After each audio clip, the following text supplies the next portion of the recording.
known each other for about a year. Okay. A little over now. Yeah. And so for those who are familiar with the connected panel discussion, Stuart is the campus director of Chi Alpha, which is the Assembly of God Campus campus ministry. Not a fraternity or sorority. And so they sponsored the Connectly campus visit last March, and Stuart was the moderator of that panel discussion. And then after that went down, then I was kind of motivated to continue the discussion and kind of get to know Stuart a little bit better if we've ever really had a chance to meet that evening at all. The most I knew about Chi Alpha was DJ Hardy, who had been coming to our meetings. That's how we gotten wind of the Connectleys. Yeah, so then Stuart and I just kind of chatted about life in general. Got to know that he's a big baseball fan. Yeah. And at that time we were engaged, now we're married. This was a newlywed, which was that wedding back in November. Yeah. That's fun. And I guess that's about it. Yeah. He's a former engineer, I would say. Yeah. Engineering background. So yeah, kind of what I hope to do tonight, maybe a little bit different than what y'all usually do. What I want to do is, so I'm on campus basically every day. So you can kind of find me in the Union in front of the Pizza Hut. I'm a minister, but I hate preaching. I really don't like presentations, and what I really enjoy a lot more is more conversation, small groups, or like a one-on-one style conversation. And so what I thought we could do tonight is more start a conversation, and then kind of as we see each other around campus, continue that conversation. And it's funny saying that the last day of classes, basically. But who else graduating? Nice. What's your name? Oh, David. David. Nice. R.I.P. David. That's exciting, though. And so the other thing too is I'm not really like apologetics isn't really like my lane that I just thrive in and eat up. And so like I recognize this is a space where you're probably more used to apologetic style conversations. And so I got some notes here just to kind of help me use correct verbiage and things like that. But I do ask for your forgiveness on the front end if I did. You say a fancy word and I don't really know what that means. Gabe's not here, too. Yeah, but it's fun. But I say that like get to know you. Like I'm on campus a lot because Gabe and Ralph, right? I mean, I would run into Gabe and Ralph all the time. I remember if y'all remember. Gosh, I don't remember if it was this semester in the fall. There was that big Unite conference in the Hump. Yeah. And so I remember the next morning, Gabe and I met up, and we were like, hey, what was that? We kind of talked through that. But like that's the style. Like, we're all people navigating life, and we may have different perspectives on navigating life. But at the end of the day, we're all in this together. We're on this campus together, and so I just enjoy conversations more. So. What I thought we'd do tonight, how long y'all, an hour and a half, 7:30? We have an hour and a half, like, open. Okay, yeah. So what I thought we'd do tonight is spend the first kind of chunk. I'll share my story with you, kind of how to end up in this position. And then, if it's okay, what I like to do is just kind of go around and we all kind of just share our stories. And I'm not saying like share every deep dark secret from your past. Like, please don't do that. Right, but maybe just like 3 to 5 minutes on just kind of probably more like what was your religious upbringing? Maybe you had no religion background. Maybe I grew up in church, but a question Bob asks frequently is, and correct me if I missay this, but what ultimately led to you deciding? How do you put it? What was the thing? What was the thing that convinced you? Right. Yeah. Yeah. Right. And in fact, it's the second question it's the one you wrote. I think from the connected panel discussion. What has convinced you, or has yet to convince you that there is a God? Right. And for me, it's what convinced you that what you believe to be true is actually true. Gotcha. Yeah. So let's stick with that one. And so I think if we just kind of share 3 to 5 minutes, hey, kind of what was your upbringing, and then if we end the story on that question, what ultimately convinced you that what you believe is actually true. Right. So is that okay with y'all? Is that cool if we do that? Yeah. And if you don't feel comfortable sharing, just say, hey, I don't feel comfortable sharing, and that's totally fine. No pressure at all. So. I'll have to take you 3 to 5 minutes. Huh? I'll happily take you 3 to 5 minutes. Yeah. So I'll start, and then we just go around in a circle, and I would say your name too, so I can get to know Piper and Devin. That's what I got so far. Bob. Say your name too. So, like Bob said, my name's Stuart. I kind of grew up in church. I got 3 siblings. We kind of all grew up going in the church, and then. So I was the youngest. My twin brother and I were the youngest. I was really insecure. I had some physical. Underdeveloped physically growing up, and so my older brother was like the cool kid, right? He was the cool kid in school, the cool kid in youth group. I really didn't have a lot of friends, and so a lot of my identity was in being his younger brother, right? So because he was really involved in youth group, really involved in the church, I was going to be really involved in youth group in the church, right? And kind of all my friends kind of came through him. So he goes off to college and totally walks away from God. Walks away from. We grew up in a Christian household, so he totally walks away from God, walks away from Christianity. My sister goes off to college, totally walks away from God, walks away from Christianity, doesn't believe in that. And then about that same time, going to high school, my parents separated, stopped going to church, right? And so all of a sudden, I kind of like to say I grew up in a sheltered environment, and kind of going into high school, that shelter kind of came crumbling down. And then, so from a faith perspective, it was like, hey, am I just going to church and saying these things because that's what my older brother did, and that's what my family did? Or is this something like, because I don't have to go anymore. No one's making me go. In fact, everyone's saying I'm not going, And so it's like, kind of going in high school there was, I kind of had to really start wrestling with those questions, I think, for the first time, in a very, true way, deciding way. And so, I remember asking my pastor at the time, a lot of questions. I'd read something weird in the Bible and say, what's up with this? And ultimately decided, okay, hey, I do want to keep going to church. I do believe in this. I think in large part so when my parents got separated, I moved with my mom, which meant a whole new high school, which means back to having no friends, right? And so youth group at church was a way to kind of have community. And so went to college, so I went to a school that's north of here. I studied mechanical and industrial engineering. And again, so I lost that community freshman year because I grew up in D.C. and then moved to Mississippi for college. And so no one else came down here with me. So it's back to not having any friends, And so I really, again, was asking that question, okay, do I really believe this or not? And ultimately, decided, okay, this is something I want to commit to. And so then I found a group of people who also said they wanted, and that ultimately led us to getting involved in this campus ministry called Chi Alpha. So I graduated college in 2017, started studying engineering, worked as a manufacturing engineer for a couple years, and then in 2019 left that job and started doing campus ministry full time, which I guess would sound kind of crazy. But it's cool. I think it's crazy too. But what ultimately convinced me that what I think is true, believed to be true, what I believed to be true is actually true. Got it. I think for me, and it's kind of what's on my notes on, which we'll get to later. That's this question is what I used to kind of frame my notes and what I thought would be a fun discussion today. It's just in each of those phases, right? So in high school, ultimately in college, and then when I graduated college and started working in the marketplace, it's just this question of why am I here? And it's kind of been a lot of my life journey in the spiritual sense. It's been trying to answer that question, just why am I here and what's the purpose of all this?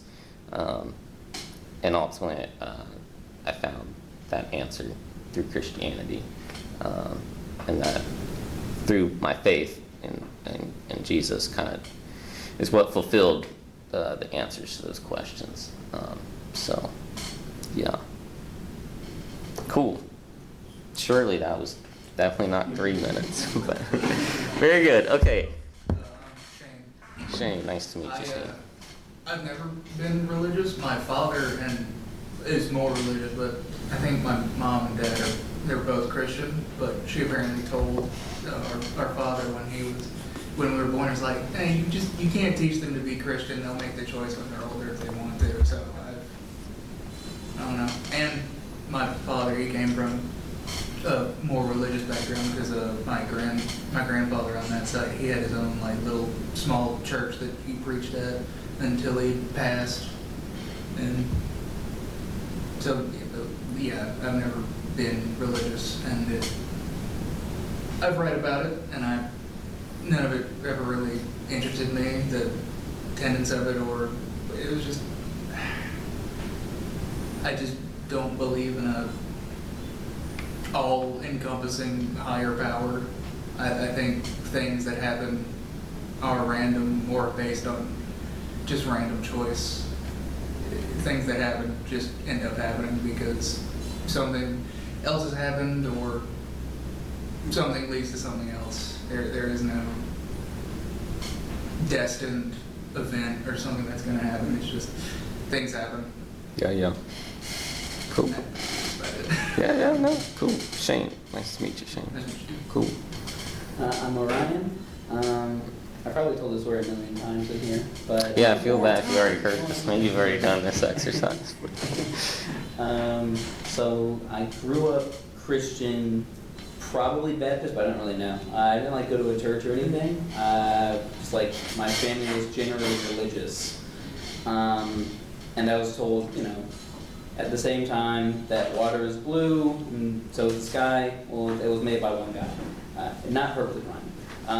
And so later on, I found out my dad was an atheist. He never told me until I said I was like praying for something, and he was like, by the way, I think you should know, I only have all that real. Oh, I didn't think about it for years anymore.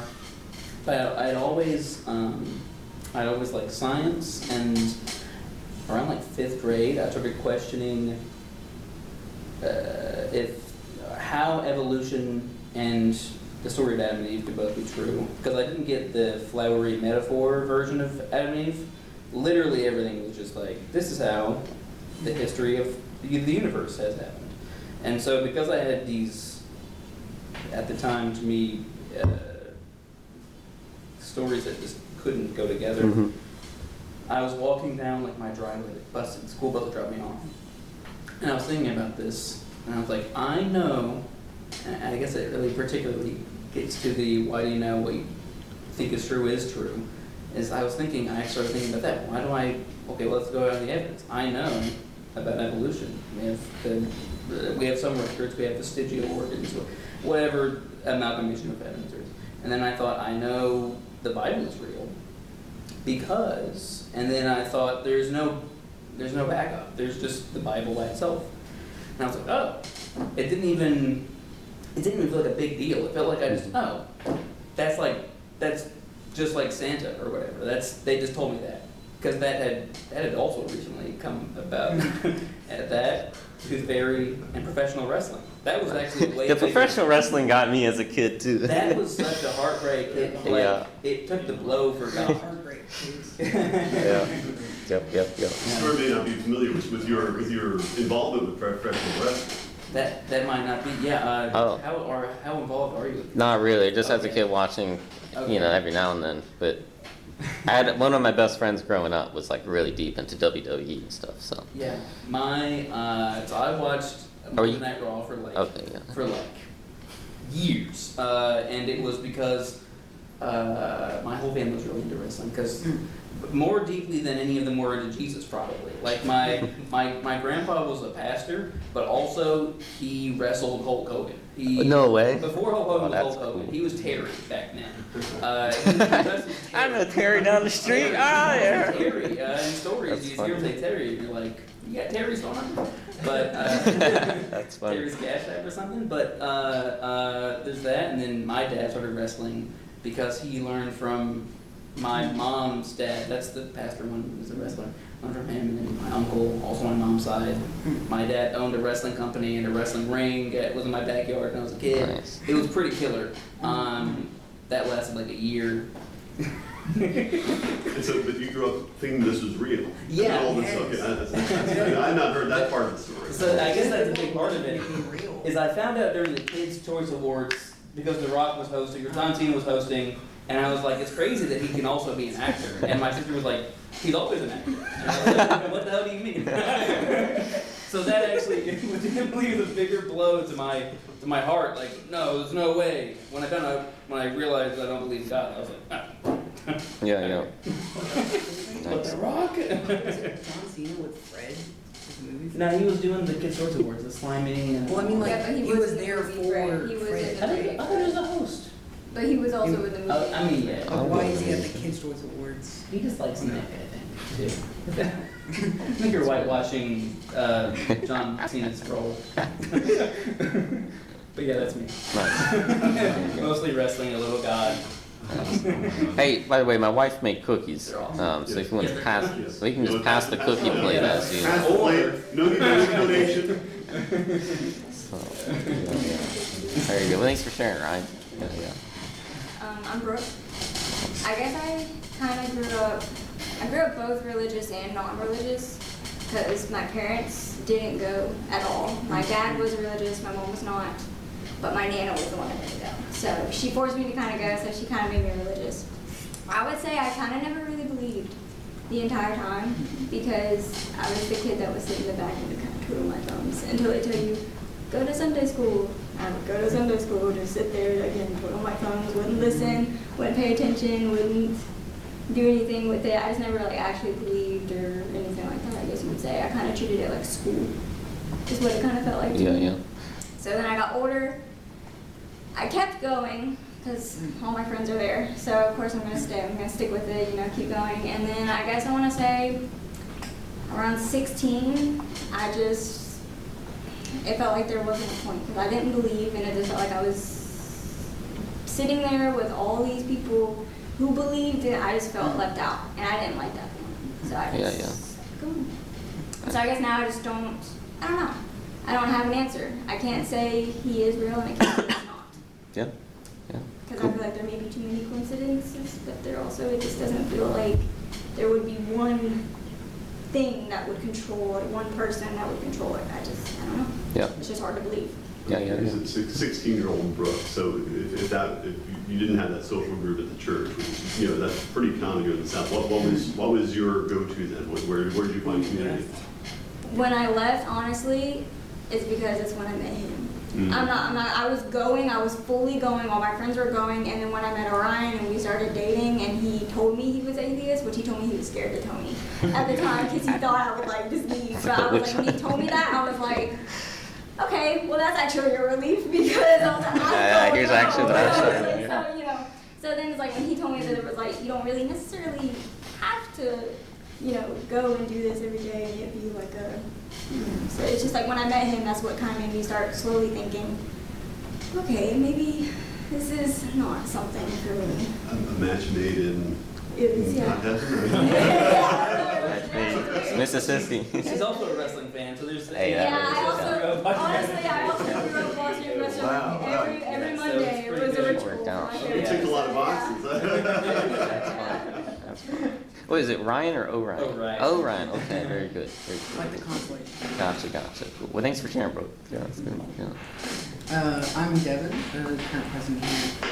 I grew Slight up flex. Baptist, not too far from here, like pretty close, I think just a little northeast.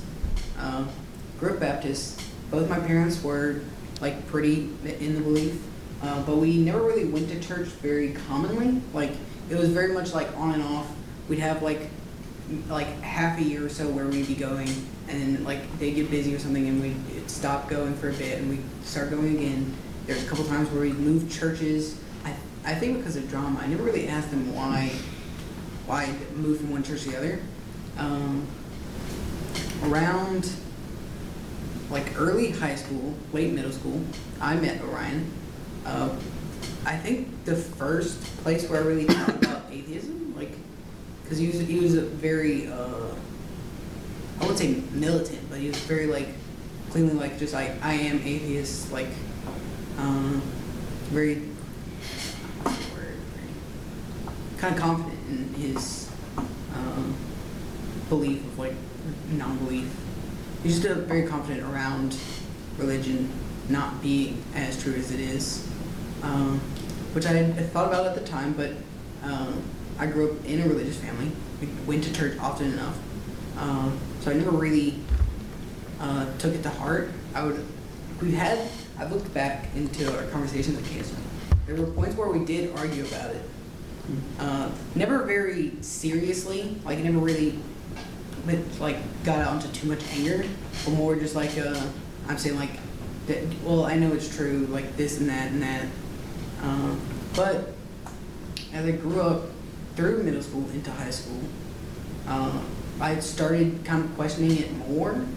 Like I thought about other religions more, found some of them more interesting, but more than anything, I just started thinking about like why would I be going to like church and all that? Like it felt very like I didn't have much of a basis, as I think it was Ryan was saying. There's not much there for me to look behind the Bible. And so I went online, I looked at a bunch of different resources, like people talking about different sides of it, some apologism, some like anti-apologism, and just the anti-apologism just always seemed just more correct. Like it just always, I agreed with them more often, and so just over time, this was never really like very kind of hard cut, which I see in a lot of other kind of like deconstruction stories, where a lot of people seem to have like one kind of really strong moment. For me, it was just like slowly eroding away until I was just like, yeah, I kind of just don't believe at all. Like, and I still went to Christian stuff for a while after like pulling away from belief further and further. I went to a winter jam a couple times throughout high school. I think 2 times believing and 1 time not. And all this stuff does get a bit more kind of boring whenever you're not believing. It gets boring when you are watching with Jesus, I ain't gonna lie. And then recently, I don't know how recently, I think it was like last year maybe, I told my parents about being like an atheist now. Because even like as I moved out, like I would still get a lot of questions like, you should come down to our church. They're not going to a Byron. There's a little mega church out in Columbus. Not too big, but pretty big for the area. For Mississippi standards, Yeah. And like I never really wanted to go to church too much. There was a small time back in early high school when we were going to winter jam where we had this little tiny church I really liked, which I liked going to more for like a social sense. Like the other kids there were pretty nice. It was a pretty nice atmosphere in general. For like it was a very small church, like 2 rows and maybe like 8 pews. Very nice. But I never really wanted to go to church too often. Like I would just get bored, similar to her, where it's like twiddling my thumbs. Very often I would pick up the Bible and read it instead of listening through the sermon, just because I would just slowly start to zone out further and further. And since it was early in the morning, I'd just start like nodding away. Yeah. And so I had to pick up the Bible to kind of keep up and stay awake. But as I was moved out, like I am now like fully atheist. I didn't want to go to church anymore because like there's really nothing there for me. But I would still get, hey, you should come check out the church sometime. Whenever I'd stay over the weekend at home, they'd be like, you should come to church with us tomorrow. And like, obviously, I'm a late wake up person. Like I'm a 12 on a weekend. And so I did have some excuse of just like, too tired. My sleep schedule was all messed up. But also I just didn't want to. And so at a certain point I just had to go like, I'm done. Like I'm not Christian anymore. So like, don't invite me anymore.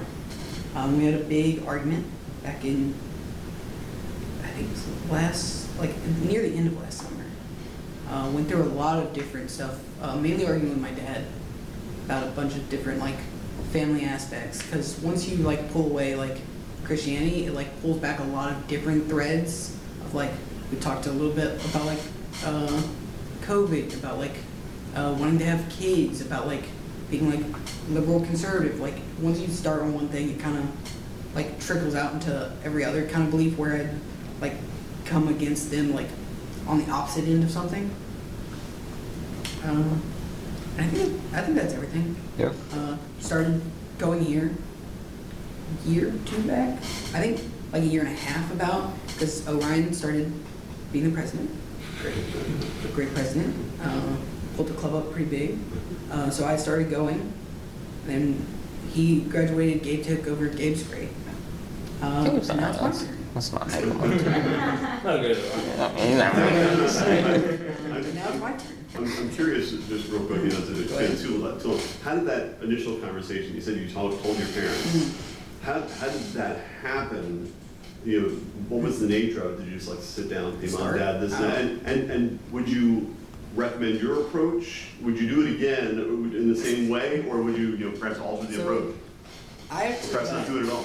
actually got kind of snitched on a little bit because I had told my older brother I didn't want to go to church because Snitches get he stitches. is also out in Starkville, and so like he was like he's going to a church I think out here. I've also been vibrant, but whenever he would drive me over to my family's house, he'd ask if I wanted to go to church with him, and just at a certain point I was just like, no, I don't want to go anymore, and so he told my parents. My parents then, maybe a weekend or two later, my family's not very talkative, like when it comes to like long, like deep conversations. So I think it took them a while to kind of like think this over and come back to me about it. And my father just like called me into the kitchen to like kind of ask about it, like how I felt about everything. And then the like the unwinding began of just like this to that to that to that. Got a bit heated once we hit kind of COVID because we had some like deaths within the family. But I think one of the most remarkable things about that conversation was afterwards my mother admitted to me that she, during her like teenage like college years, was like awakened for a little bit, which kind of makes sense based on her sisters, my aunts. They seem much more like stereotypically like Wiccan for like back when they were teens. And apparently just like kind of most of my sisters were for a bit, or most of her sisters I should say, were Wiccan for a bit, which is very interesting to me.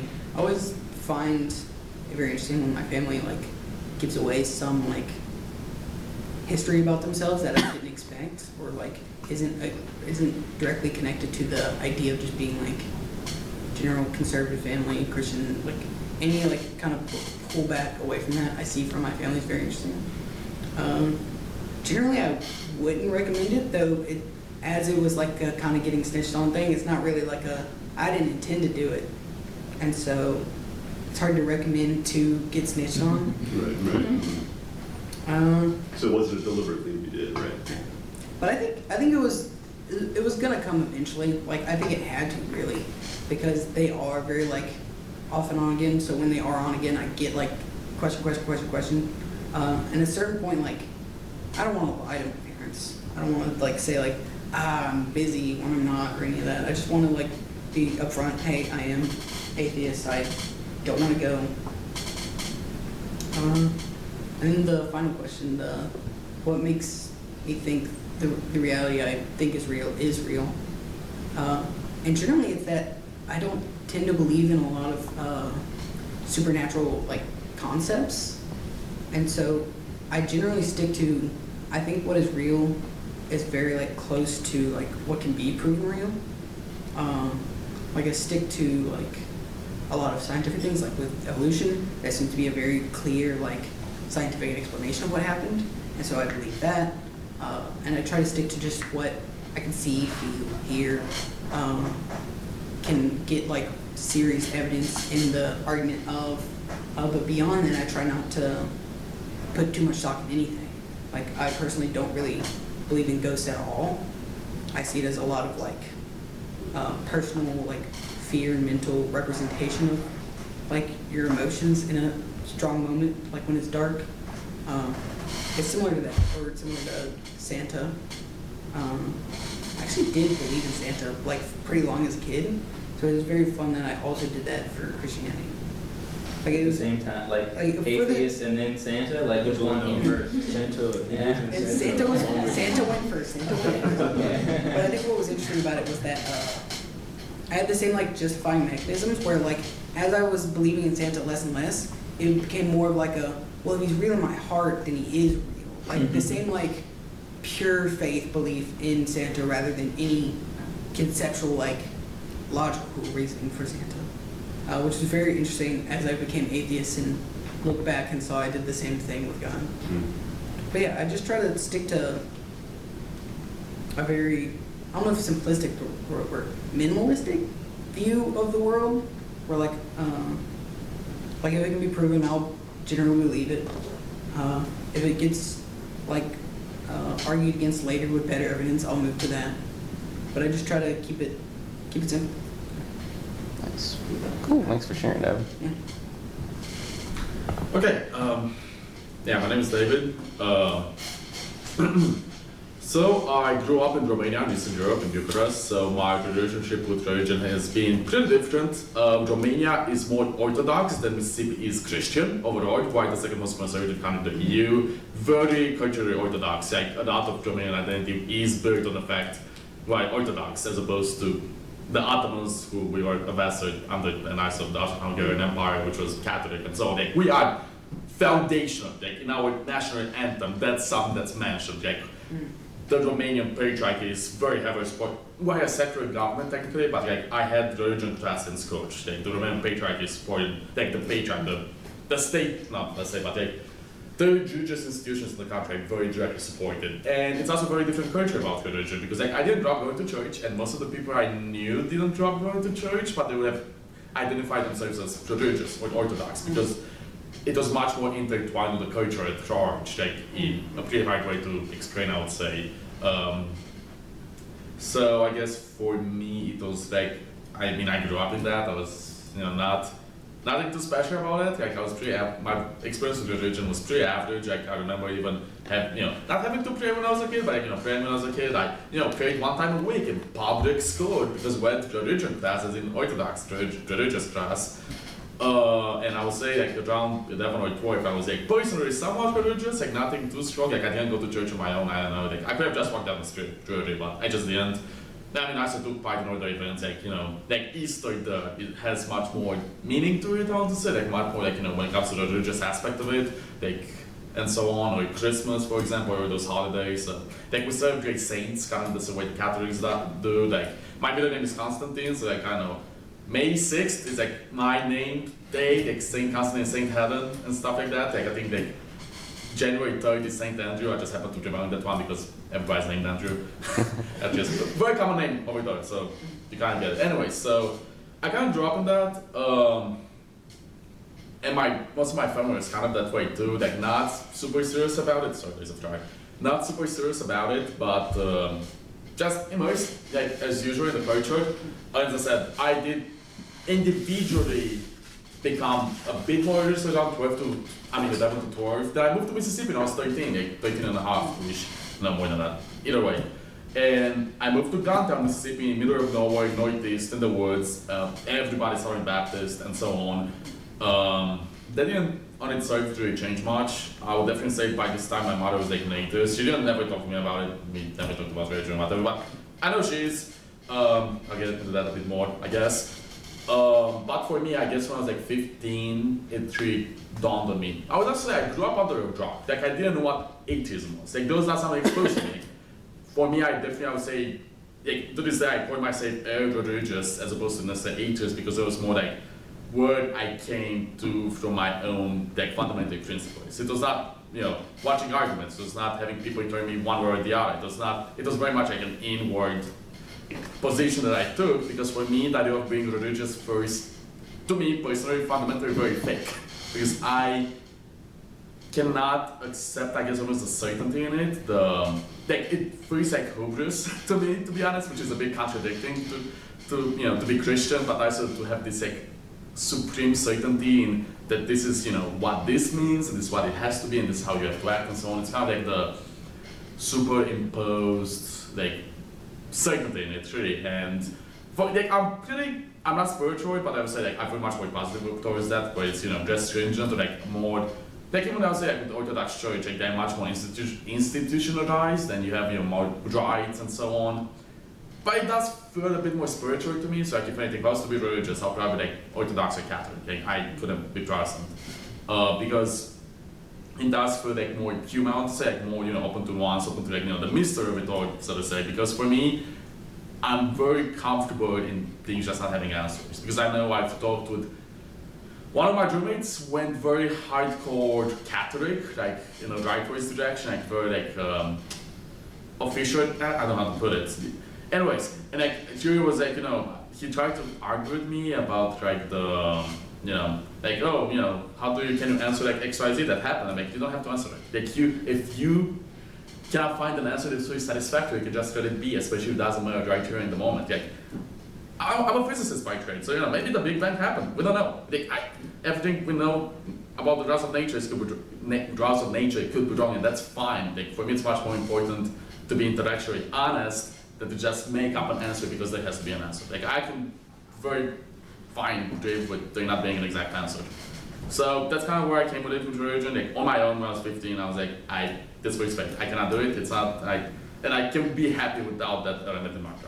You know, and I respect it in others. Funny enough, like most of my negative experiences with religion came after that, because I remember I first went to a small county high school like in the middle of nowhere, like next to a cotton field owned by the football coach in the woods. There was a mat house 100 feet behind it. Everybody went to Southern Baptist churches all over the place. Like people would like ask me, do you go to church? Where do you go to church? Like we're very intrusive about it, which is weird. So I honestly started telling people I'm Orthodox. And so I just don't go to church here because there's no church to go to. Obviously, half of the like I was baptized at 30 days old. I went through the entire like. In the eyes of the Orthodox Church, I'm Orthodox, so I feel like I can claim it to an extent. But like even like at MSU, my freshman and sophomore year, I just had to default to that because people were considered you an outsider. Kind of weird if you just are not, you know, one of the like Christian, and especially a Christian from here. So yeah, now I mean I'm very fine with it. I generally like, and another big thing I had at 15 kind of going, you know, like I generally just don't know, and I don't think I'm smart enough to know that. And that's okay, and I'm very fine. Like again, just being honest about it. I'm too stupid for this. It's not the most, you know, urgent thing for me to figure it out. So just let it be, and that's fine. Yeah. Yeah, that's basically it. Nice. Thanks for sharing that, David. No problem. I think you're smart. If you're doing grad school for physics, I think you're smart. I don't think you're stupid. I don't think I'm stupid either. I'm just saying for this question, you know, this is such a big question. Big question. Yeah. Yeah, that's what I'm saying. Very cool. Thanks for sharing, David. My name is Colby. Growing up, my family was not, like, they're religious, they're Christian, but, like, there wasn't a pressure. And there wasn't, like, a everyday church type of thing. There wasn't that. And my grandmother, she was Jehovah's Witness.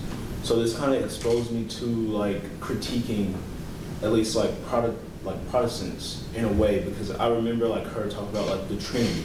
And like say things like, oh, like Jesus can't be God, and like these things can't be all the same.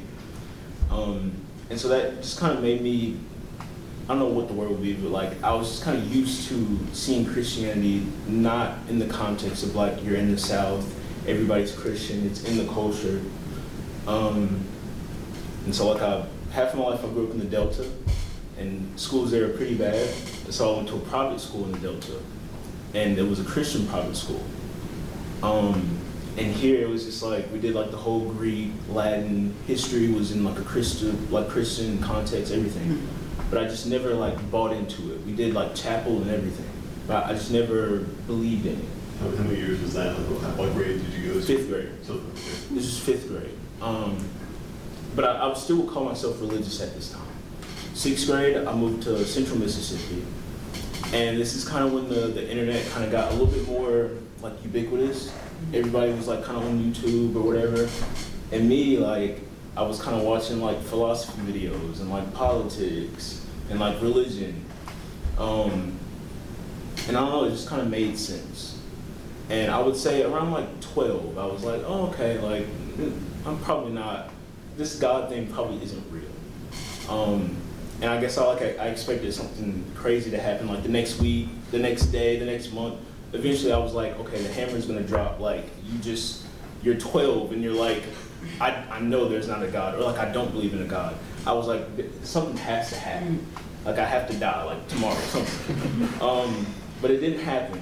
And so I was like, just like the 12-year-old, 13-year-old kid, like football, all of that. And I was just like, yeah, I don't believe in God. So like, I don't know, it's just, my story is not very interesting in that regard, just because there wasn't a lot of pressure on me, and there wasn't a lot of like deep feelings that I had about it. It just kind of made sense from like a intellectual standpoint. So I was like a 12-year-old atheist, and that's kind of it. Yeah. I'm curious, so your grandmother was Jehovah's Witness. Mm-hmm. Is this your maternal grandmother? Or Maternal, yeah. Maternal. Was she raised Jehovah's Witness, or did No. she converted to it somewhere along the line? Yeah. And Later then- in life. And then what happened to your mother? Was your mother raised and walked away, or what? Because my grandmother got into it later on in life, my mother wasn't like, my mom is the oldest, she wasn't in like the house when my grandmother was going through this. So like, she was Christian herself, but even like today, like my mom isn't like a Christian. She's more of like a spiritual person. Mm-hmm. So yeah. Thanks for sharing, Colby. I'm Piper. I probably won't say much. I'm more of a listener rather than like, I haven't really said my story at all. There's no pressure to. I don't want you to feel like you have to. Like, it's totally fine if you say it. I'm good. I did grow up like Presbyterian, and I was like very into it, and I don't know, that theology is just misogynistic and very certain, you know, so kind of like what David was saying, like it felt too certain. Mm-hmm. And I have 2 other siblings, and they we're all like raised to ask questions and like be open-minded and think for yourself. And so I wasn't like doodling in my bulletin. I was writing notes, like, since they gave me a bulletin and a pen, like yeah, it's yeah. I don't know. That's That's fine. That's all I fine. can come Yeah, up yeah. with. No, thank you for sharing. Yeah. So I really appreciate y'all's kind of vulnerability and just kind of sharing your backstory and things like that. Kind of, my hope is I don't come and I want to come here and like, hey, present this and try to convert you, right? And that's not. My goal is just like, hey, let's create spaces where we can talk about things, right? And so I think it's cool Bob created this space where we can talk. And so I'm used to leading small group discussions on my Bible studies, and so I'm not used to leading small group discussions around apologetics. So I just asked that you work with me tonight, all right? We're all in this together. But I really appreciate you sharing your stories, because it kind of helps us know, hey, here's where we're all kind of coming from, and shed some light on maybe why we approach a question a certain way. So I just really appreciate you sharing that. Okay, so again, so my goal is like learning. I have as much to learn from you, again, as this isn't like present here, you learn. I'm a guru, learn from me. I want to learn from y'all, right? I mean, something I learned from the Cliff thing was like different aspects of atheism, you know, and it's Freethinkers, Atheists and Agnostics, right? It's all, and so I am coming into this wanting to learn different perspectives and learn, okay, well, how would you approach this question? Because I know how, I say a Christian, I don't represent all of Christianity. Okay, so I know kind of an idea, well, here's how I would approach this, but I come in tonight curious and maybe how you would approach something.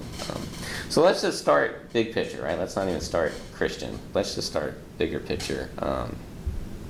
This idea of like science and philosophy, right? So is philosophy dead? Can philosophy and science coexist at the same time? So if science is explaining the how and the what, and philosophy tries to explain the why and to what end. You know, can those two coexist, or is philosophy dead? Let's start with that question. Does anybody want to jump in? Go ahead, please. I would quite really say science is just natural philosophy. I guess for me it's like I don't see them as opposition in the slightest, because science, it's more so regarding quantitative ideas and truths, where you can actually analyze things, You guys gotta go? Okay, well, it's nice to meet y'all. Yeah, thank you for coming. Yeah, Bob's got my phone number. So I was gonna close with like, if you ever wanna, again, I don't represent all of Christianity, but if something weird like the Unite Conference, hey, what was that about? Or just any weird stuff, like, find me in the union, let's talk about it. So, but it was nice to meet all of y'all. Yeah. My contact information's free game, Bob. So, we're good. Also, we should have a good talk with Gabe about that. He's very into philosophy. We did. Oh yeah, the philosophy Oh, part. yeah. Yeah, he's obviously Traveling forward, Oh, okay. Oh, I am playing Baldur's Gate later. I gotta get my squad of 4 again. Okay, go ahead. Oh yeah, I guess what I was going to say. Because science is much more, when it comes to like quantitative things you can measure. Like, oh, we can see how strong this effect is, which probably means X, Y, Z. Why philosophy is more so used for things that are more quantitative, because no matter how exact and accurate and strong, quote unquote, our scientific knowledge can be, things are so complex that it's very hard to describe, to be able to claim you can just I believe that, theoretically speaking, given infinite time, not even power, but just infinite time, honestly, you can 100% completely scientifically describe everything and why it goes and so on. I don't want to say I believe that, but is that actually like realistic? Is that how actually we're going to get to that level of not even just understanding, but there is so much that goes into be able to do that, So philosophy and generally speaking, like social sciences and so on are somewhat used to give qualitative descriptors, qualitative ideas and so on, where you kind of take all this complexity and kind of like try to like shape it out together and get like a vague idea of what could be a truth behind something without being able to actually like tear it apart like piece by piece. Mm-hmm. Yeah, like I was essentially say what he said. Like I don't think they're at odds with each other. Philosophy for me can explain like human nature, but I don't inherently think of it as spiritual or supernatural. Whereas science, like it explains like things in the natural world, right? So I don't know. Like my relationship with philosophy is just talking about the why, or why people do the things they do, or So I don't really put like a spiritual connection to it. Yeah. I You're, again, if you don't want to. Yeah, I I'm know not you said I a usually friend, listen, so- but don't feel like, I would say like I am very interested in like anyone's YouTube videos talking about philosophy. I probably just approach it from a skeptical side, no matter who it is, just because of the 180 coming from Presbyterianism to like agnosticism and atheism. yeah. So I'm willing to listen to anything, but Yeah. I'll approach it with skepticism. Yeah. I'll chime in from the. You guys stand on this side of the camera. Whatever Just authority, kidding. I'm happy to. You don't have to. It's No, yeah, my background, I have bachelor's degrees in both We didn't have you physics. share your story. Yeah, my story is relatively uninteresting, and they've heard bits and pieces of it. But I do have a kind of a fresh story to share, which I may actually kind of weave into this answer. Yeah. So my background, my undergraduate degrees are both in physics and philosophy. Oh, I didn't know that. Oddly enough, and at this point in my life, the philosophy, when I see Frank Turek come to campus and start rolling out the teleological argument, I've seen this stuff a zillion times, and in my mind, this is not why people come to believe. It's not why people don't wind up believing. So to me, the philosophy end of it is relatively uninteresting. I think that how human beings arrive at beliefs is an interesting thing, but for me, it's much more a psychological question than a philosophical question. And So like my news story, I don't think I've perhaps told you this story, because this is fresh in my mind. I'm still thinking about it and trying to think about how to approach it. Social media. Last week on Facebook, a friend of mine, well, a Facebook acquaintance of mine, made a post. And I know this lady through the weird singer-songwriter children's music world that I'm in. I've actually met her before we were at a conference together, we ate lunch together. And so that's how I became Facebook friends with her. She posts last Monday on her Facebook page a tribute from Bob Dylan about the passing of Pope Francis. And she says, something, I forget the exact wording, but she was sharing essentially this Bob Dylan quote. It's a quote. I was like, oh, I think Bob Dylan's still alive. But Bob Dylan is still alive. He is? Oh, he's very much alive. He's alive on tour. Oh, are you serious? Wow, okay, I learned something new tonight. Nothing else. And so she posts this, and I thought, oh, that's interesting. And I started looking at the comments, and immediately a guy jumped in. I don't know who this guy is, but he jumps in saying, it drives me crazy when people misattribute quotes, or people just smack a name of a famous person on a quote and pass it off as a real quote. And I thought, well, isn't that interesting? And then she came back with, no, he really did say it. And she linked to a legitimate news site. It was the Scranton Times-Tribune. Well, I'm from Scranton. So I'm not from Scranton. My undergraduate degree is from the University of Scranton. So now all of a sudden, I'm intrigued. Because Facebook is great. because she clearly believes that Bob Dylan said this about the Pope. Some other guy comes in and says, I don't believe you. I don't believe that quote. And we talk about the fact that we can each appreciate. I think we all, at the end of the day, we can have different perspectives, perhaps different opinions, but I have a need that we all kind of agree on that reality is reality. And so this is clearly two people arguing about what reality is here. And so, and of course the guy who initially objected, it was like all caps, I hate when people, kind of a keyboard warrior. Yeah. And I've been, 10 or 15 years ago, that would have probably been me. I see something wrong on the internet, I need to correct it. And now all of a sudden I'm watching this exchange kind of from the outside. I'm thinking, I want to know what each of them is feeling in this moment. Because he was pretty aggressive in his response.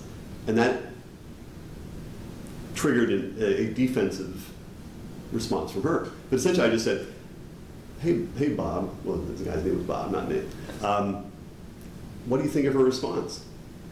Like, she's backed it up with she's giving you the source.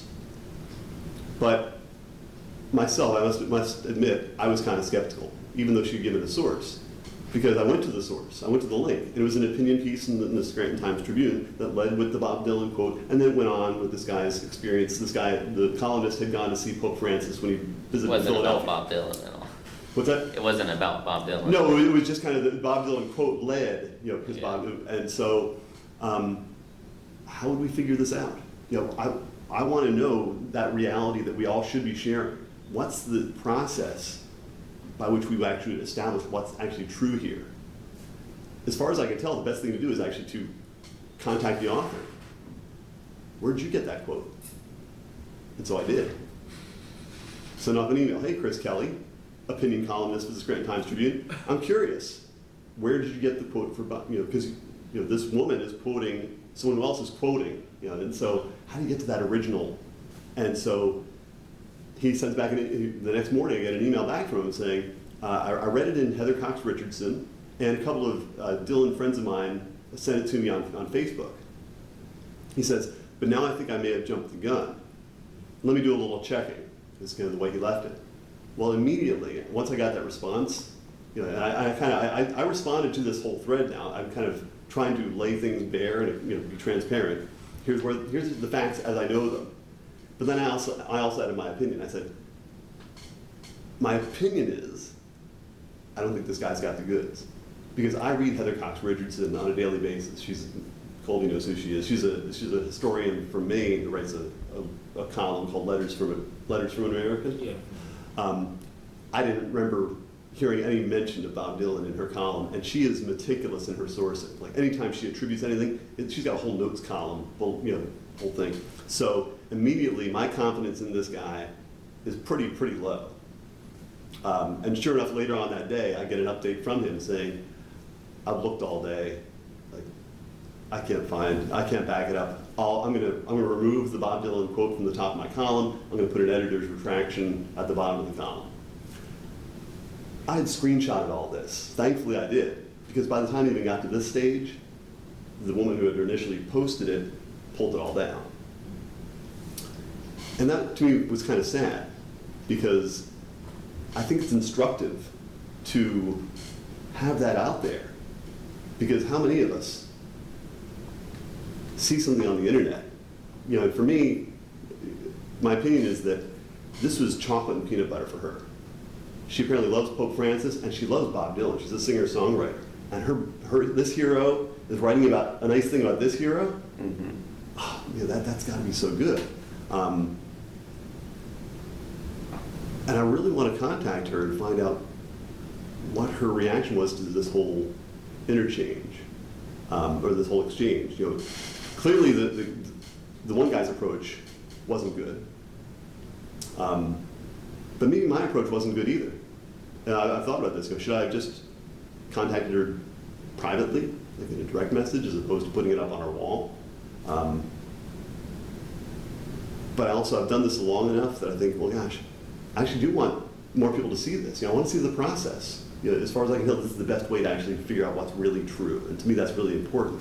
But I'm not sure if she, and this is, again, the conversation I would love to have with her, is would she rather live in a world in which her hero, Bob Dylan, writes nice things about Pope Francis, whether or not that's true or not? Is that, does that give her hope, comfort, some sort of, purpose?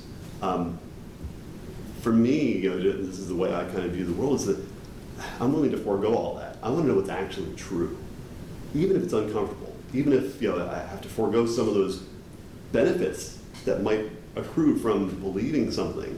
I want to get to the heart of it, and I'm wondering if that's just something that's unique to me or a certain percentage of the population, and that worries me also, because as long as someone is comfortable believing that Bob Dylan writes these things about Pope, we're not sharing the same reality, and if and that becomes a problem. I don't know how to navigate the world and lock arms with someone when we can't agree on what the actual world we're experiencing is. Yeah. It's a long answer, but that's kind of, that to me is really, that's at the heart of a lot of this. But ultimately, I think why someone continues to believe something, even if they have no way of telling whether it's true or not, I think it's a psychological thing. I think it's serving and meeting psychological needs.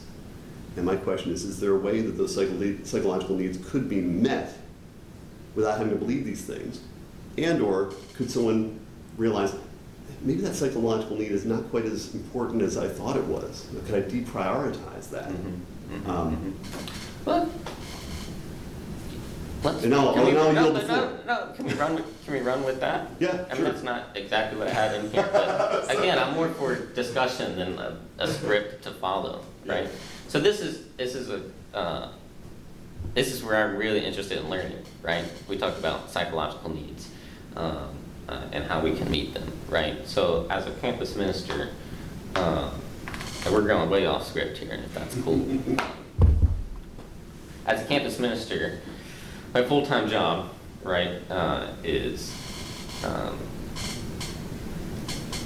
not preaching and how many people can I get into a room. The Cliff thing was, I didn't know who Cliff was, right? That student had his phone number and said, hey, can we bring this guy down? It's like, Cliff said, I'll do it for free. So it's like, nothing to lose by doing this. And my brain with Cliff coming to FAAMSU was like, no different than me coming in tonight with, that was it. So that wasn't like, let's sit down in a room and how can we get 1,000 people to, listen to that. And so, so I'll sit down across from a student that has like, fall semester rolls around. I can guarantee you it's going to be a freshman. It's like, I'm overwhelmed. I want to drop out, right? And I just feel really lonely. This is too much. I want to drop out. I'll sit down with that student who,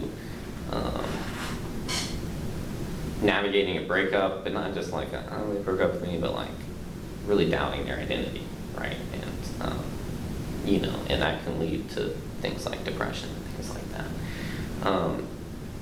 And so, you know, I think, okay, so from a Christian perspective, right, we talk about identity.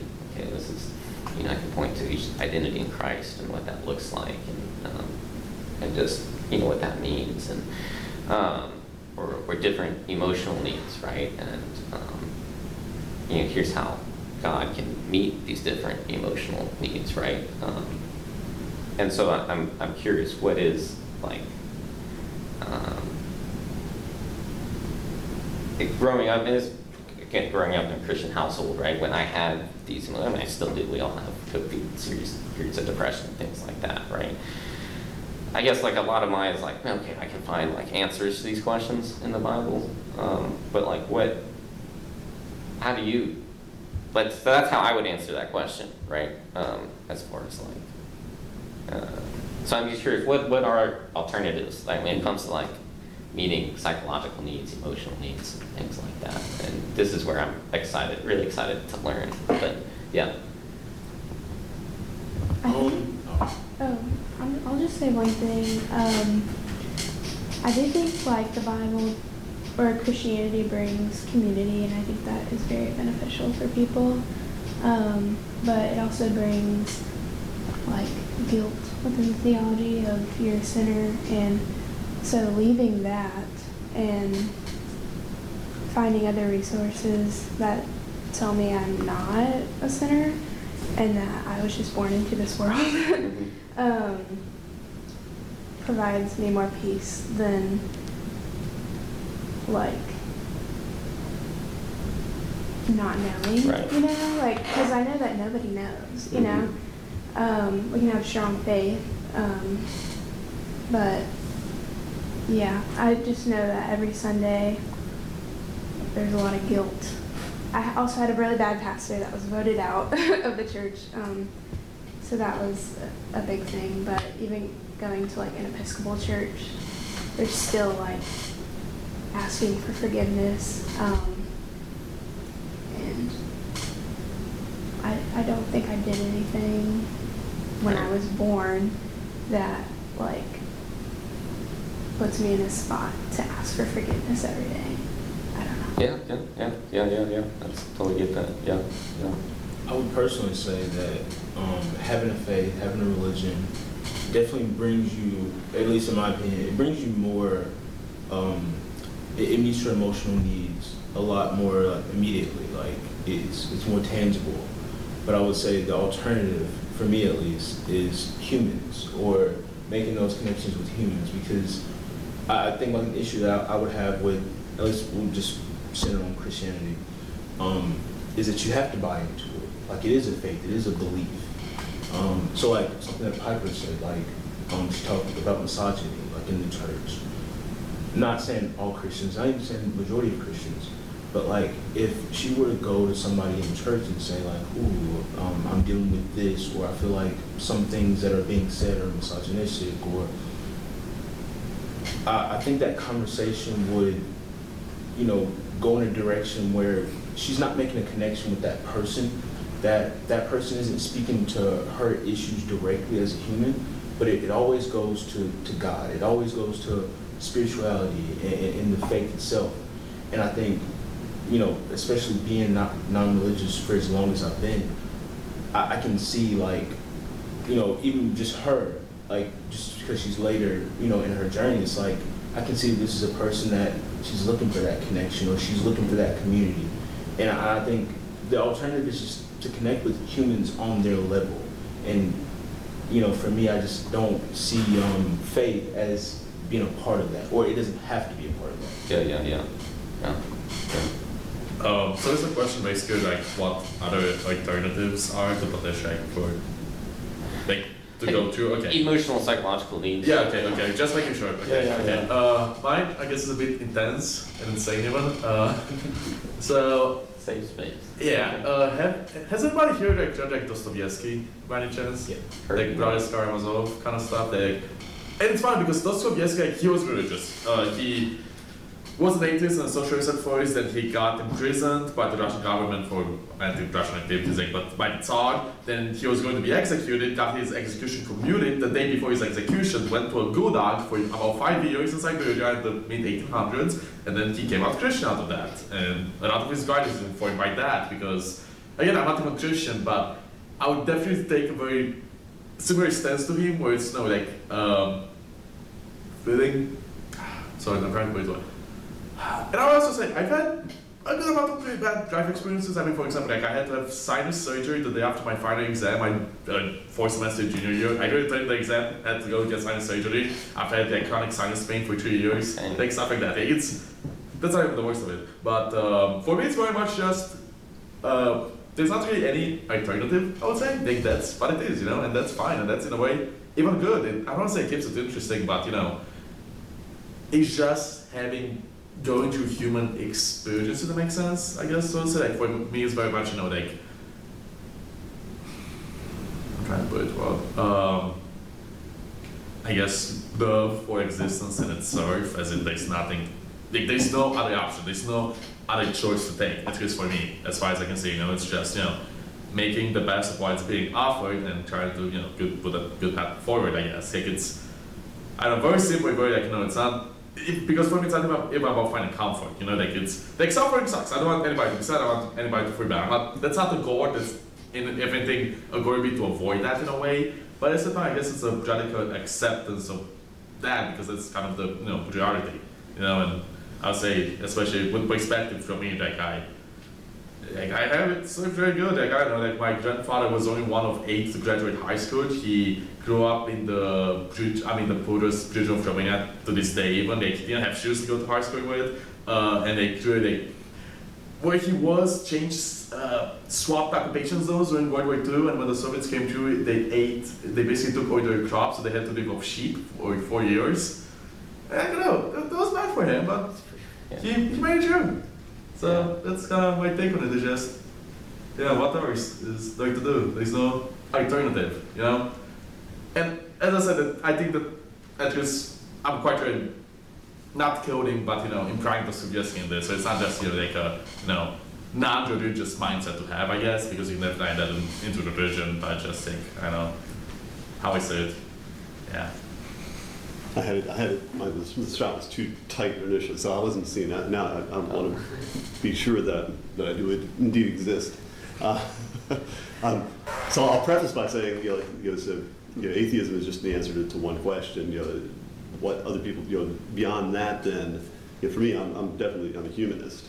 I would probably label myself a humanist. What is the one question? What is whether or not you're convinced that a God exists. Okay. So yeah. From the humanist perspective, let me just address the comfort issue, because this is actually something. Did you ever watch the Bart Campolo movie? With him and his dad? Yeah, him and his dad. Because that's to me one of the most powerful moments in that was when his dad is talking about when you're on your deathbed, they're in this little conversation, and Bart says, you tell me, how much comfort people get from believing this, but I'm seeing you in your decline. You're leading a professional life, and you're soon going to come to the end of your personal life. And despite the words, you don't seem very comforted. And his dad winds up kind of taking the conversation a little bit. His dad wants to talk about how he's wound down his speaking, life, and that he hasn't missed that so much. He doesn't really address the psychological probing that Bart's doing in the moment. But clearly Bart knows his dad. Outside of the public persona, he sees his dad. He knows his dad's temper. He knows a lot about his dad, and it's one thing to say you're deriving comfort from these things, but are you really? And from a humanist perspective, like I said, how do we prove Right, Yeah. you really couldn't. Yeah, Yeah. that's you know that becomes a really sticky wicket. But as a humanist, for me, the best we can do is to when you face challenges is to realize, as far as I can tell, no help is coming from outside. We've got to figure things out on our own, and that includes the existential issues, but also relationship issues. In my mind, it's much better. Since I've no guarantee that I'm going to see Aunt Susie in the beyond, I better take care of things now, and form relationships, or walk away from the relationships you need to, in this life, because as far as I can tell, there's all we're guaranteed to have. That's so one of the toughest. What if you were at the graveside of a child, talking to the grieving parents? What do you say?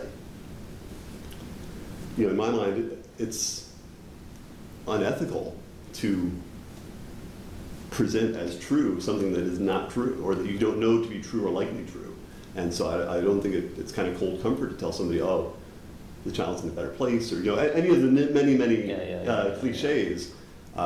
Robert Ingersoll, who's my humanist hero, he's got a whole essay called "At a Child's Grave," where it just kind of says that the child, the memory of that child is going to, it's tough.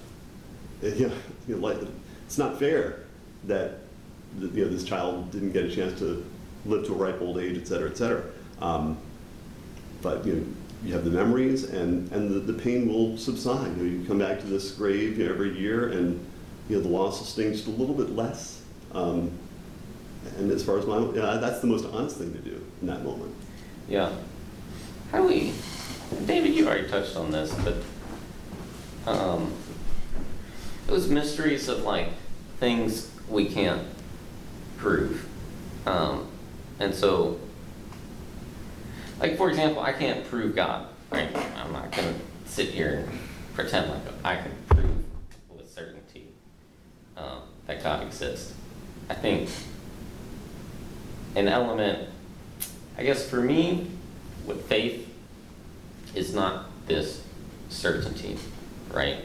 But I think faith is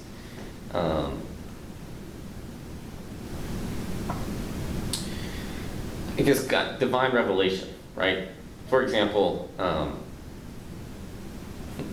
you're texting a girl or a guy and you're flirting with them and you're trying to figure out if they like you or not, right? And so you pass your phone to your friend and okay, you interpret these text messages. Okay, well in the union they sat next to me and then, we talked about this. And so you're playing this game, you're trying to logic and reason, does this person like me?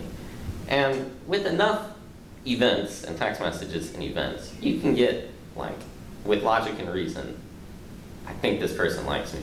But there's always that little bit of well, we gotta have the detail, we gotta define the relationship. And it's only when that person gives revelation can you say, oh, this person likes me, right? And so you can use a lot of logic and reason, right? But it only is that revelation ultimately. And that's with use dating, college, right? We all kind of experience that, right? But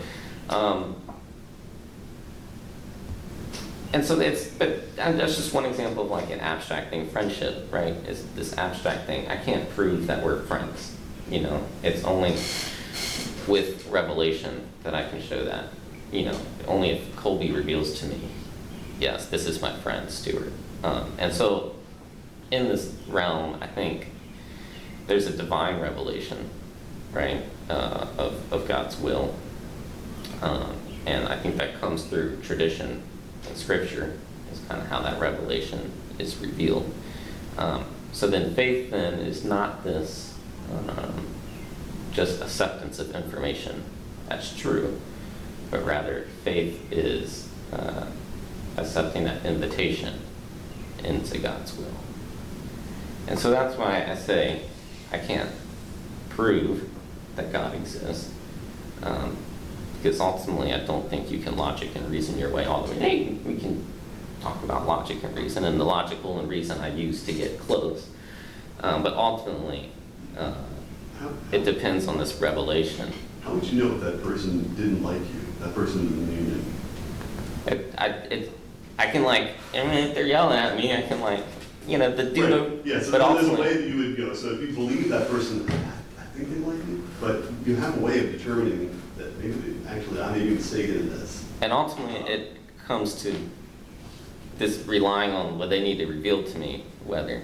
Right. But we do this in work, right? Right. I think I did good on that test, right? You know, but ultimately, it's like, well, the test isn't. I mean, that's more. Yeah, you're right or wrong, but but when it comes to like this dynamic of But you continue relationships, to believe they liked you, in spite of the evidence, right? well, so We're are you not saying walking like, against that, right? I mean, are you saying that emerges into now stalking, right? You know, Are you saying if they revealed to you that they didn't like you, Mhm. and then you still believed? Yeah. Right. Well, but at that point you got revelation, right? And so in a spiritual sense, I think there's this divine revelation. And so faith then is accepting that invitation into of that revelation. But it's that revelation of God's will, right? Which is this invitation to a journey. So, David, what were you gonna say? I think I was going to take a different angle on that because I think there's also a massive difference in magnitudes in whether to accept this or not. Because, for example, you cannot objectively tell me that there's a table here, and I can definitely take the time, like the Cartesian argument. You cannot prove anything outside the research and so on. But me basically working on the idea that there's a table here, that has so that doesn't have anywhere as many implications as something like the Christian God or whatever. So it's much more different of skirt and a different of how it changes how you actually operate. Because if you're faithful, if you generally believe in the Christian God, that's going to prescribe a lot of behavior about you and your future and so on. Like much more than whether you think somebody likes you think somebody is free. That's something like so much more massive, to kind of just accept. So I think there's has to be a difference in magnitude of whether you can say concretely yes or even concretely no, because it's such a big and complex scope. I was wondering also, I'm not sure if the analogy, again, I always kind of push back on a lot of these analogies because I hear them a lot. But it seems to me that you're arguing, or the analogy that would be more apt here would be whether or not that girl in Canada, your Canadian girlfriend likes you, right? Because the union. If you're talking about a real person that's actually that the person you're handing the phone to, is actually been texting you. But in my mind, the analogy with God is more like I can't come to an agreement that God exists. It's much more like the girlfriend in Canada. So I'm waiting on a letter from her. So this is where I don't think it's logic and reason or faith and a revelation, but I think it's a both and, right? And so if there's I have no logic and reason that this girl in Canada exists, then I'm not saying, well, a text message that revealed this, I guess. I think it's a both and, logic and reason. I think where faith comes in is logic and reason can get you to a point. And then faith and revelation is this other component. Yes, my question would be, where does logic and reason stop and faith start? And I'll give a little story. Yeah. I have a friend that she needed a graduate assistantship, and she came on campus. We walked on campus. We went inside of our department office, and the department head was like, "We don't have money for a new position." And so at that point, she was like, "Well, I have Pilates class, so I'm gonna go do that." And I was like, "Well, you need a GA position because she wasn't gonna continue to go to school because she wasn't gonna have funding." Mm-hmm. I was like, "Well, you need a position. There's some other places we can go and try." Now, let's say she just walks off and says, "No, I'm going to my Pilates class." Maybe something comes through for her, maybe, and maybe that is, God revealing His will, right?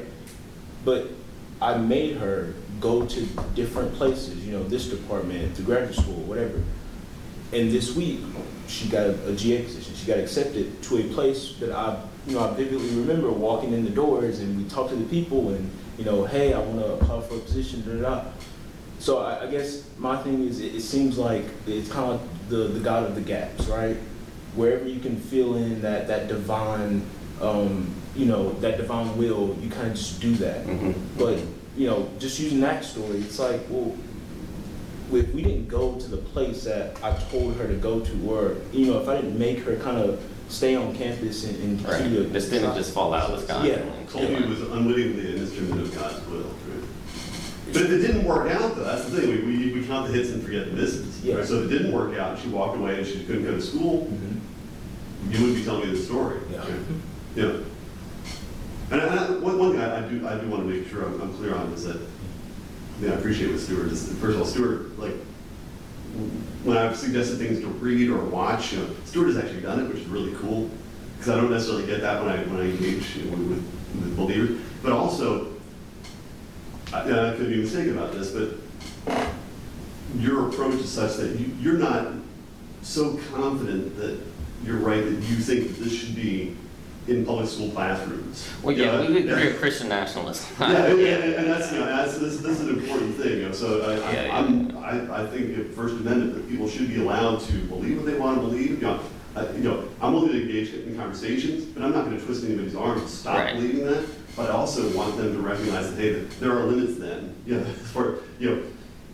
it's not true or likely true, it shouldn't be something that should be in a college classroom, a public college classroom. And there are people on this campus that would advocate for this. There are groups on this campus that want that to happen. There are groups that want to have prayer in public schools, et cetera, et cetera. And that's where I think that's why I'm looking to join ranks with believing groups on campus. This is part of the reason why why I'm really interested in continuing this conversation and continuing this relationship. Yeah. So it's 7:30. So let's Yeah. land on this question. Oh, Where and does- I've got a Ralph question as well. Ralph from the great beyond. Ralph has a question for you. Where does logic and reason stop and faith begin? I think you guys have had it. Ralph's dad, grandpa, uncle Right. came in. His father, yes. His father came in. Yeah. I didn't watch that recording though. That's one I haven't watched. But I think for me, logic and reason. One of my freaking Bob first conversations is like, would you believe the Bible to be like stories? Is it like true? Like that approach to the Bible, I think is when I've studied, and this is a whole another FAAMSU group discussion, right? The validity of the Bible. And I guess ultimately the short answer to my conclusion is like, okay, I do believe this to be valid. Now the faith part is, okay, well, what do you do with the claims in the Bible? But I think this is where like God's will it's an invitation to a journey. Can we say, I'll be honest with you, Colby, there's maybe once or twice in my life where I can say, I know that like, yeah, God, like, I really feel confident, I heard from God, but like, for the most part I'm doing, so can I say, man, God set that up, did God use you to set that up? I mean, I can't answer those questions, could she have gone through school paying with Pilates money, had I stayed working as an engineer rather than becoming a campus minister, had I stayed doing engineering, would I be out of the will of God? Would God have looked down on me and gone, shoot, that's not what he was supposed to be doing, shucks. I guess I'll wait for him to kind of catch up. Like, yeah, I don't, that's where this area of religion, there is a lot of mystery, and I think in life, there's a lot of mystery, and Dave, you kind of touched on that in your story. There's a lot of things I think we can't prove, and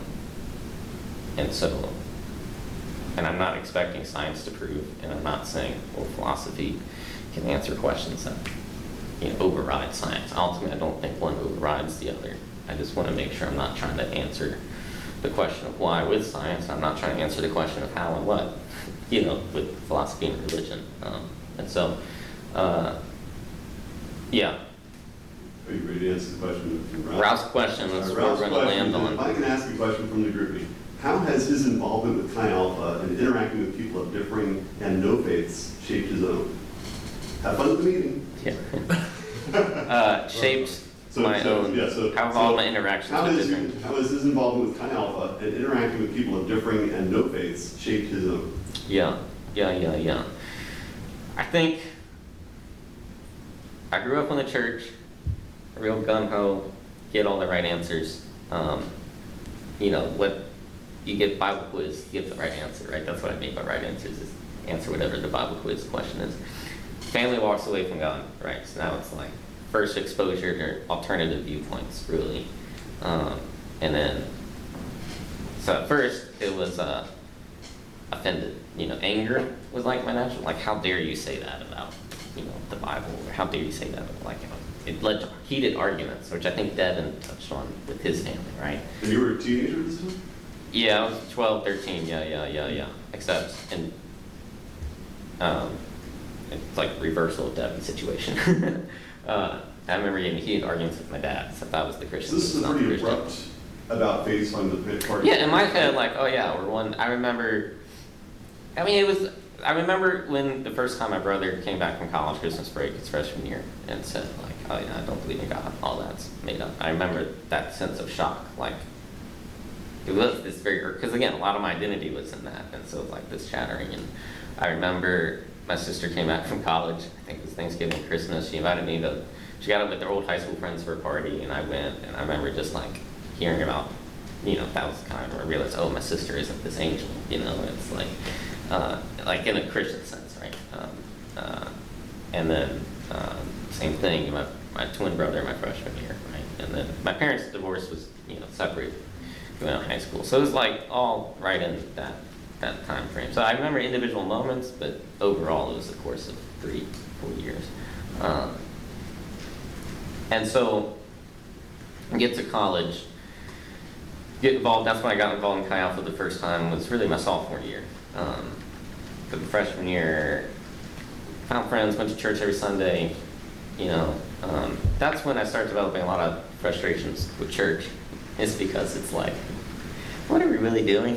You know, like, we sit down, we do happy song, sad song, announcements, a sermon, close your eyes and raise your hands if you want to, like, ask for forgiveness. And it's like, it's just that same pattern every Sunday, you know? And so that's how my interactions with believers start to shape it, because I'm like, well, what's the point of this, right? And again, the thing that ultimately led me to really commit my life to this is that question of why and what are we doing? Like, what's the point? And it was that time in my life I really started wrestling with that. Chi Alpha is when Christian world we call it discipleship, but it's like more of understanding what is the greater purpose here. And so at that point, then it became like, man, if you're not a missionary evangelist, then change, like you're doing it wrong, you know. And so, which is an extreme, right? You know. But if I'm transparency, like that's where I was. Like, oh, like once I kind of started to understand a bigger picture, what is God's will, right? Went to this extreme, and then the older I've gotten and the more I interact with y'all, this is why I really enjoy one-on-one conversations, because then we can really, you know. But it shaped my perspective in the sense of like where I'm at now is, again, 5 years ago I would have told you I can prove to you God's real, right? And you know, I'm at a point where it's like more okay with mystery, in a sense, you know. But, and again, so now, I mean, apologetics is not really my lane, but through FAAMSU, through Bob, and I'm starting to learn more, and I started to enjoy more Catholic traditions. Like I grew up Protestant, but hey, realize there's something to these traditions, you know, especially we talk about logic and reason. It's like, well, why do these traditions exist? Oh, they date back to like, you know, the disciples, and even before that, it's like, oh, okay, there's incredible meaning in these traditions. You know, it's not all just Protestants. Hey, Protestants kind of got, maybe probably swayed away too much in the Reformation, right? And so learning now Orthodox and a more traditional side has been very eye-opening for me, you know, because that's new exposure. And so I don't know, I think it's the old adage, the more you learn, the less you know type deal, right? How it applies to a lot of areas. I think maybe in my walk. I think if you talk to me, I'm about to turn 30, talk to me when I'm 35, and it's like, you know, when the scariest things people can say to me is like, oh, Stuart, I remember years ago when you said, I'm like, oh shoot, what's about to come out there now? Like, what did I say? You know, and so I think I'm growing, I'm maturing, and I think I appreciate interactions like this because learning different worldviews and perspectives and has helped me grow a lot. I think one area, growing up in an all-white environment, coming to college and learning, hey, there's non-white perspectives on the world, kind of like helped me in a religious sense of understanding, like, oh, hey, there's a lot of different perspectives you can take, you know, and so that's where I'm really scared of, like, just because I'm a Christian doesn't mean I speak for all Christianity. And I tell Bob that all the time. It's like, Stuart, you know, like, you can't have, you know, why are we praying before football games? Like, I'm with you, Bob. Why are we praying before football games? I'm with you on that one. I thought that was weird when I went, you know, and so, you know, Christians have a lot of denominations, and within that. Now, if we all believe the same thing, then it would just be, well, you're a cult. So, so yeah, there's a lot of different beliefs in that. I'm Assemblies of God, and talk to someone else who's Assemblies of God, and they might have a little different perspective on it. So, I think throughout the short answer to Ralph's question is the older I get, the less I know. The more I learn, the less I know, is how interactions with others have shaped me. Ralph, I hope you're satisfied. My card is full. That tells me we need to shut down. I hope my audience will roll. I think my audience will roll, and so we'll capture the tail end. But yeah, I know we spent the first 30 minutes sharing stories, right? So we're gonna get really deep into the weeds of things. But like I said, I'm not just presenting and leaving, right? I'm here for a good minute. So if you see me, I'm usually there around lunch hours, so it can be hard to find a table. So it'd be like, hey, I didn't realize this is a daily. You're usually like every day. Yeah, that's kind of my office. I don't have an office. Right. Yeah. So kind of Pizza Hut tends to be my office. So Cool. yeah, if you're just You're on the like, spot, "Why?" and we don't got to talk about religion the whole time. Right, Let's right. talk about, you know, whatever Yeah. is popular on campus. Cool. Maybe next time the old guys come and tell us we're all going to hell. We can We're talk going about to that. clap you so we can see. Thank you, Stuart.